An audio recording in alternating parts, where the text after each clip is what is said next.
Hey, this is Zero at ReviewZoneHD, and I'm bringing you a review for Disney Infinity. This is going to be the Xbox 360 version of the game that I've been playing all week. If you checked out the video that I did last week, I mentioned I was having some save data corruption issues on here with the PlayStation 3 version. Before I get started with this review, I have to let you know that they did put out a new patch a few days ago that cleaned up all those problems, so that issue has been resolved, which is really good because this review would have gone in a completely different direction had that not been corrected.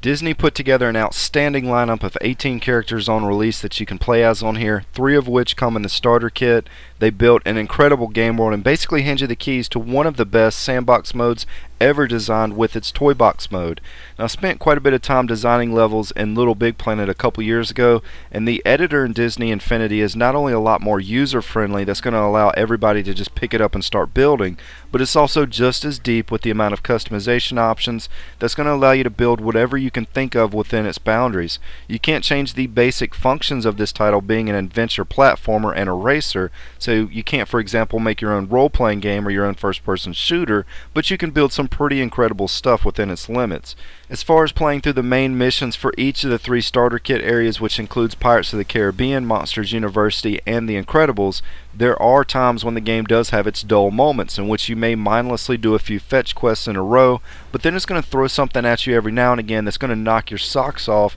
and be overly impressive. Difficulty-wise, is kind of the same way. You're going to cruise through several missions without too much effort, and then it's going to sneak up on you here and there with one that actually needs some skill or brain power to complete, but even the easy stuff can be highly entertaining on here. Now, the one thing that I'm most impressed with is the way the game balances the core gameplay and the missions when you leave single player and enter split screen 2-player co-op. I could complete one mission while my wife played in another, and the challenges that have you racing or doing the same task at the same time worked really well even in co-op, so the game doesn't punish you or reward you for playing in single player or in 2-player. It stays on a very even keel. 95% of this game works exceptionally well in split screen. However, there was a race or a mission here and there that you could tell was designed for a single player experience, but those were few and far between. All of the characters do have different moves and animations, but most of them are pretty similar in each of the playsets, especially the Pirates of the Caribbean characters, and while the game does reward you for having all of them, it doesn't put a lot of pressure and restrictions on you if you don't own anything outside of the starting 3 that come in the starter kit, but at some point you're probably going to want to add more just to freshen up the experience. As far as technical issues, I ran across some minor ones here and there that you would expect to see out of a game of this size,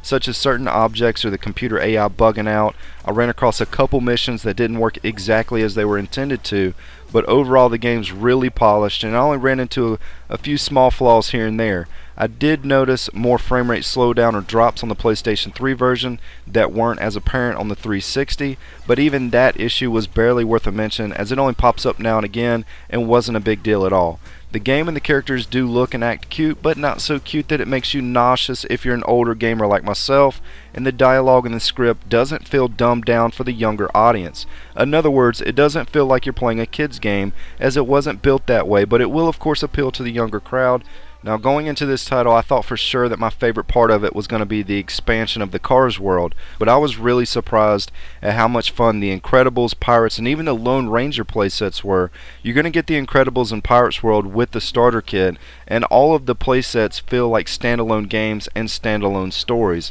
They don't blend into one another in any way, and not being a big fan of the Lone Ranger before purchasing this playset, I really didn't have a very high expectation for that one, and I ended up enjoying that one just as much as any other part of this game. Every time you cut this on, you're going to be getting a new experience, and it's very easy to swap back and forth between the areas and not feel overwhelmed or lost. Disney poured a lot of money and resources into this one, and they're committed to bringing new toys and expansions over a long period of time to compete with the Skylanders series. And this first wave of releases was pretty much just the starting point of a much larger project that they have planned. And after playing the game all week, I'm happy to say it was money well spent, and this title has a very, very bright future. Whether you're young or old, this game is just plain fun to play, and while some may be hesitant to plop down $75 on a starter kit, rest assured it's money well spent. This is the type of game that's going to keep you entertained for an extremely long period of time. You're not going to play through it in a week or two and then have nothing left to do on here.